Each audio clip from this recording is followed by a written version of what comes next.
Alors, chers amis, bonjour, j'espère que vous allez bien. Sinon, moi, je vais très bien. Content de vous revoir pour cette nouvelle vidéo où je nous parle de l'outil DAL d'Archicad 26. Et donc, pour pouvoir utiliser l'outil DAL, vous devez être capable de le paramétrer. Avant même de le paramétrer, vous devez être capable de le sélectionner. Et l'outil DAL d'Archicad se trouve sur la barre d'outils qui se trouve à votre gauche. Et donc, nous allons sélectionner notre outil DAL afin d'accéder aux paramètres. Et comment accéder aux paramètres? Très simple, vous appuyez tout simplement sur le raccourci O et vous accédez aux paramètres de l'outil DAL, ou tout simplement, vous pouvez double-cliquer sur l'outil. Une fenêtre d'options va s'afficher. Mais vous pouvez également paramétrer l'outil DAL en utilisant les options qui se trouvent au-dessus de la barre d'outils. Vous avez par exemple les options par défaut, c'est-à-dire celles qui vous permettent de choisir la nature de votre outil DAL, c'est-à-dire en termes de matériaux, qu'il soit une dalle composite ou non composite.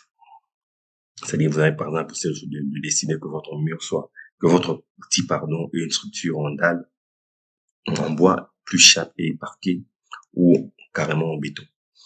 Vous avez la possibilité également de modifier le calque de l'outil dalle, mais je vous conseille pas tellement, à moins que vous ayez des raisons bien particulières.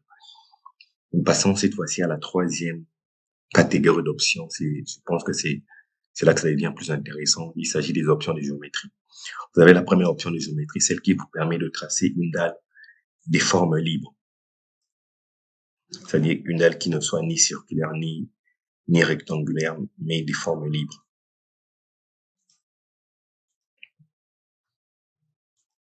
Et là, je viens tracer une dalle des formes irrégulières.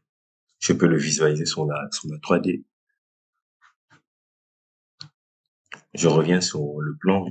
C'est également la possibilité de tracer une dalle des formes rectangulaires. Et là, très simple, je clique une fois et je tape les dimensions. Je tape la première dimension, par exemple 40, et je clique sur la flèche de direction du bas, et je tape par exemple 50. Et là, je viens d'obtenir une dalle des formes rectangulaires 40-50.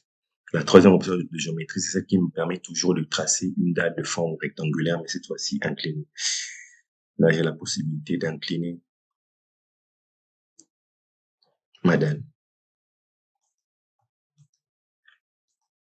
Pour les dimensions très simples, lorsque vous cliquez une fois, vous avez la possibilité de donner la première dimension, par exemple 40.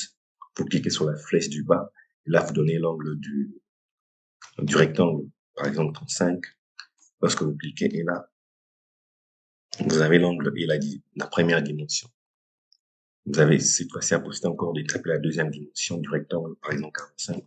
Et là, on a un rectangle incliné. Pour la quatrième catégorie, des options qui se trouvent au-dessus de la barre d'outils, je pense qu'il serait plus judiciable de le travailler dans la fenêtre de paramètres. Et là, on va accéder à la fenêtre de paramètres. On sélectionne l'outil DAL.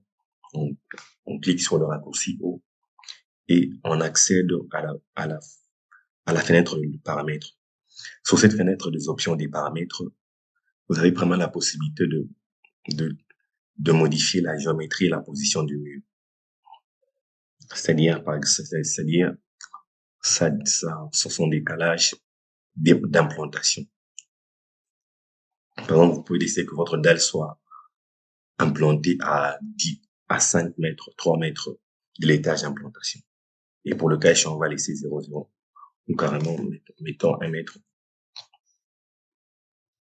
Et lorsqu'on mettait 1 mètre, vous remarquez que ça modifie également le zéro du projet. Le zéro du projet, nous avons parlé, donc, la notion sur l'outil MIO, c'est tout simplement l'altitude du sol, le niveau du sol. Vous avez également possible de choisir l'étage d'implantation de votre dalle. Donc, vous pouvez l'implanter sur le premier étage, sur le deuxième étage, comme bon vous semble. On va passer à droite, cette fois-ci, à la structure. C'est-à-dire, vous avez par exemple la possibilité de faire en sorte que votre dalle soit composée d'une structure basique, c'est-à-dire monomatériaux. Soit que votre dalle soit composée de plusieurs matériaux, c'est-à-dire une structure composite. Vous avez également la possibilité de modifier bien sûr, pour les dalles composites, vous avez la possibilité de choisir la nature du matériau qui se trouve sur cette option et également pour la structure basique, c'est-à-dire monomatériau. Vous avez également la possibilité de choisir la nature du matériau.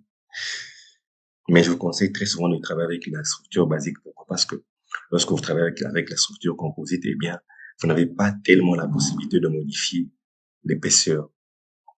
L'épaisseur de fonction ici du matériau que vous allez choisir. Voilà, lorsque je sélectionne ces matériaux, eh bien, l'épaisseur change. Donc, l'épaisseur ici n'est pas modifiable. Mais par contre, lorsque vous choisissez une structure basique, vous avez la possibilité de modifier l'épaisseur de dalle. J'ai également la possibilité de décider de l'angle des rives. L'angle de rive, c'est tout simplement les angles qui se trouvent aux extrémités de la dalle. Je peux faire en sorte qu'il soit droite, c'est-à-dire par exemple, lorsque je trace ma dalle, vous remarquerez avec moi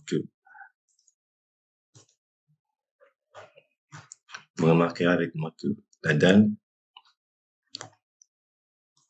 aux extrémités, elle forme un angle droit. Je pense qu'on va rester sur le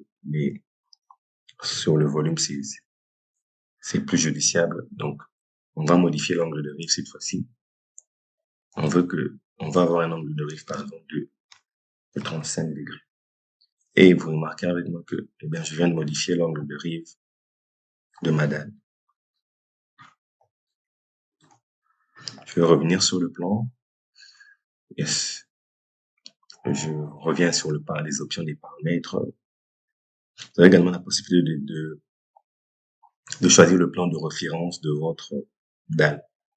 C'est-à-dire que, soit que le plan de référence soit au sommet, soit au niveau de la base. Pour les murs, les dalles composées, les dalles basiques, vous n'aurez que la possibilité que d'avoir deux plans de référence. Étant donné que nous n'avons que le sommet là-bas, c'est-à-dire que nous n'avons qu'un seul matériau.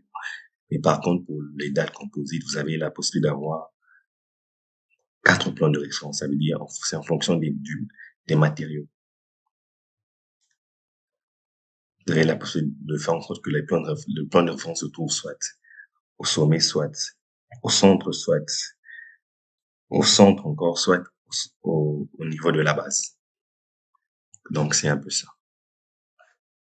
Je pense qu'on peut s'arrêter là pour ce qui concerne la première partie de l'outil d'Archicad 26. Sur ce, je vous dis merci, à la prochaine, toujours pour une nouvelle vidéo sur l'outil d'Archicad, bien évidemment.